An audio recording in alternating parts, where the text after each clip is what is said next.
I'm Megan Murad. Welcome to Experience the Big Apple from Home. One of the things that I love about New York City is, as you walk around, you realize that we really are a city made up of all of these little villages and towns stacked on top of one another. As you walk through, like every 10 minutes that you walk, you're gonna feel like you are in a totally new neighborhood. For example, you can start out in FIDI, that's the financial district. We call it FIDI for short. It's all the way at the southern tip of the island of Manhattan. As you walk 10 minutes north through FIDI, you then end up in Chinatown, and all of a sudden, all of the street signs will be in Mandarin or Cantonese. And then as you walk 10 minutes north through Chinatown, you end up in the magical neighborhood of Soho. And then as you walk 10 minutes north through Soho, you end up in the Village, which has this very eclectic, artistic, bohemian feel to it. So we really are a city made up of all these little villages stacked on top of one another. One of my favorite urban villages, if you will, is Little Italy. Now today, Little Italy is actually really tiny. It's just a few blocks in size, and it kind of circles around a street called Mulberry Street. It's in the middle of a neighborhood that we know today as Chinatown. But everything that we know as Chinatown today used to be Little Italy. So I'm going to talk a little bit about the transformation of this neighborhood.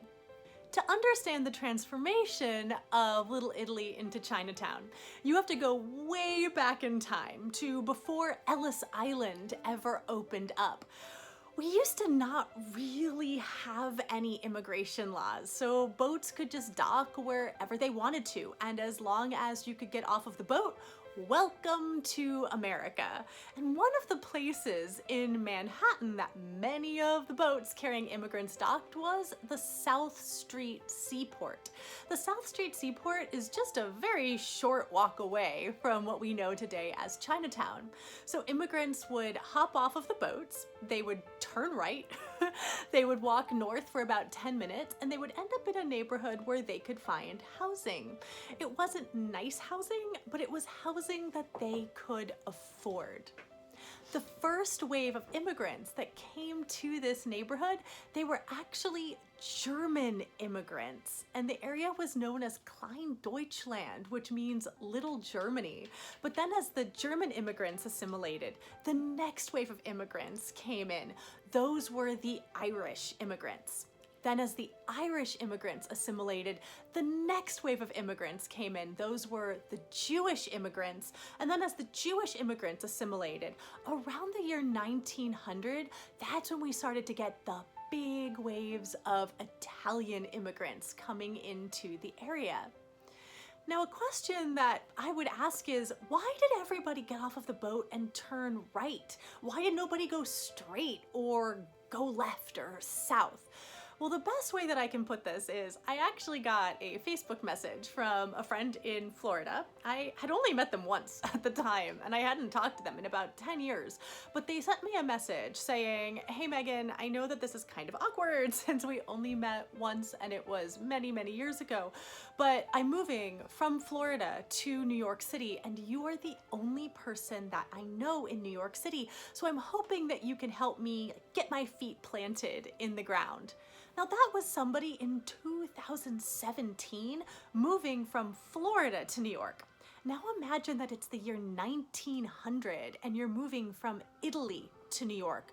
Think about all of the challenges that you are going to face.